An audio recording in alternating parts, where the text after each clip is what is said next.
Bem-vindos ao resumo do Outlook para o quarto trimestre do Banco Invest.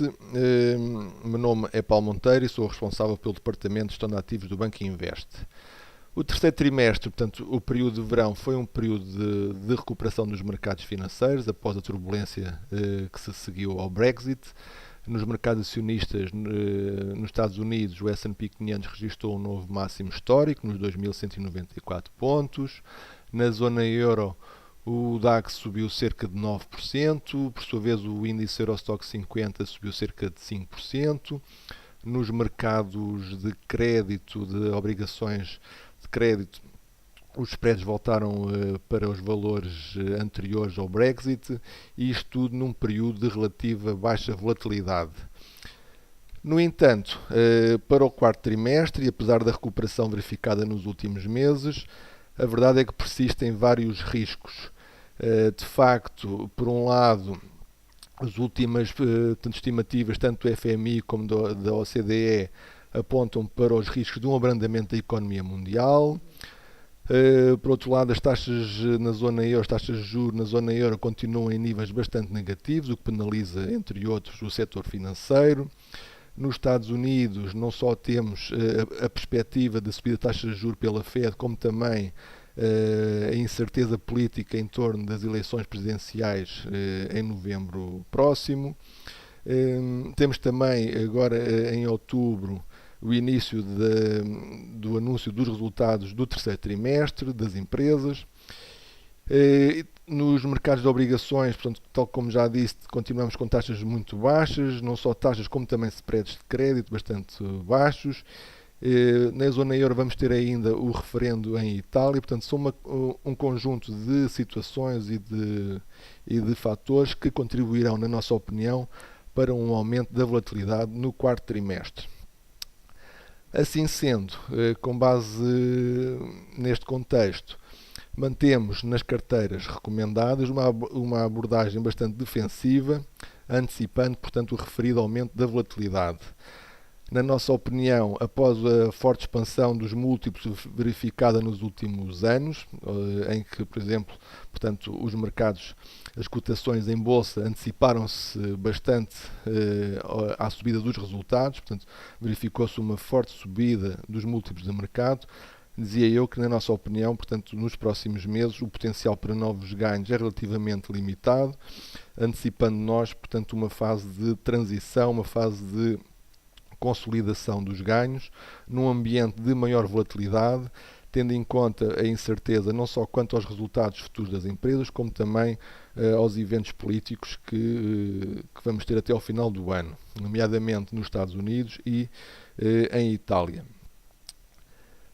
De qualquer forma, entre ações e obrigações, continuamos a preferir as ações. Portanto, continuamos a achar que as ações têm mais potencial de valorização.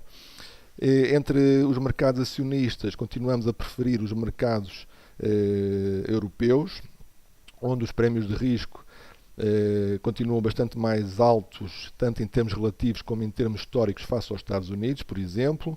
Portanto, as avaliações nos mercados europeus continuam mais apelativas. E, portanto, continuamos a preferir e a privilegiar os mercados europeus. Em termos setoriais, adicionámos nas últimas semanas, adicionámos algumas posições ao setor financeiro. O setor financeiro, e nomeadamente o setor financeiro europeu, tem sido bastante penalizado nos últimos meses, nomeadamente em virtude dos receios em torno, por exemplo, do Deutsche Bank. Mas a verdade é que as avaliações são relativamente interessantes, tanto em termos relativos como também em termos históricos. E para além desta exposição ao setor financeiro, mantemos ainda as exposições ao setor tecnológico e em particular aos segmentos da segurança e da biotecnologia, para além também da posição que já temos há alguns meses no setor da água. Em termos de obrigações, mantemos uma exposição bastante reduzida ao segmento da dívida pública. Mantemos sim uma exposição ao segmento de crédito, nomeadamente à yield. Os spreads apesar de estarem mais baixos do que estavam há uns meses atrás, a verdade é que em termos relativos continuam, portanto este segmento da yield continua a ser o segmento onde se encontram rendibilidades potenciais mais interessantes. As avaliações não são propriamente as mais apelativas, no sentido em que já tiveram mais altos os spreads, mas a verdade é que estas empresas da high yield, numa conjuntura de crescimento económico moderado, baixas taxas de incumprimento e, por outro lado, uma elevada procura por rendibilidades mais altas, portanto, este segmento da yield, na nossa opinião, continuará nos próximos meses bastante suportado. Em termos de mercados emergentes, mantemos uma exposição nula no segmento acionista, mantemos sim uma exposição a dívida pública em moeda local. Na nossa opinião, estes países e estas economias nos últimos anos, desde a crise, têm vindo a proceder a ajustamentos importantes, nomeadamente em termos de contas externas. Portanto, estão hoje em dia muito melhor preparadas e muito melhor ajustadas para novos choques, para fazer face a novos choques. E, apesar de tudo, as moedas continuam bem longe dos máximos históricos e os spreads de créditos, em termos relativos, face a outras alternativas no espectro das obrigações, estes spreads continuam também, como dizia eu, em termos relativos bastante interessantes.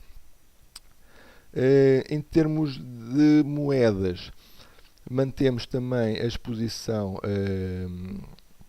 ao dólar. Na nossa opinião, o dólar poderá privilegiar, no mínimo, deverá estar suportado pela incerteza política que ainda paira sobre a zona euro, nomeadamente em virtude do referendo em Itália no final deste ano.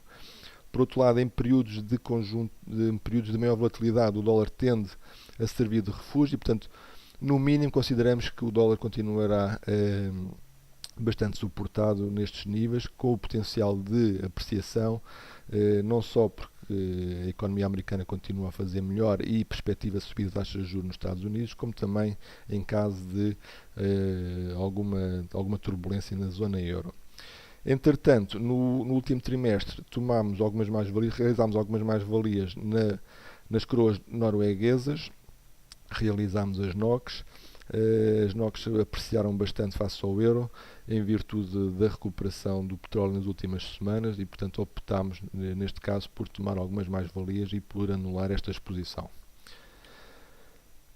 Assim sendo, e resumindo, portanto, a alocação de ativos recomendada para o próximo trimestre mantém-se bastante defensiva, como comecei por dizer, com bastante liquidez em carteira, ligeiramente underweight em ações, claramente underweight em dívida pública, mantemos alguma exposição nas obrigações, a dívida pública high yield e a dívida emergente em moeda local, e em termos de ações, continuamos a privilegiar os mercados europeus em detrimento dos mercados americanos. Com efeito, os prémios de risco na Europa, apesar de todos os riscos específicos que a Europa tem, os prémios de risco continuam bastante mais elevados do que nos Estados Unidos. As avaliações, apesar de tudo, em termos relativos, também parecem mais apelativas. O potencial de recuperação também parece maior e, portanto, continuamos a privilegiar no universo das ações os mercados europeus. Muito obrigado pela vossa atenção e não deixe de consultar o documento completo com o nosso outlook para o quarto trimestre. Muito obrigado.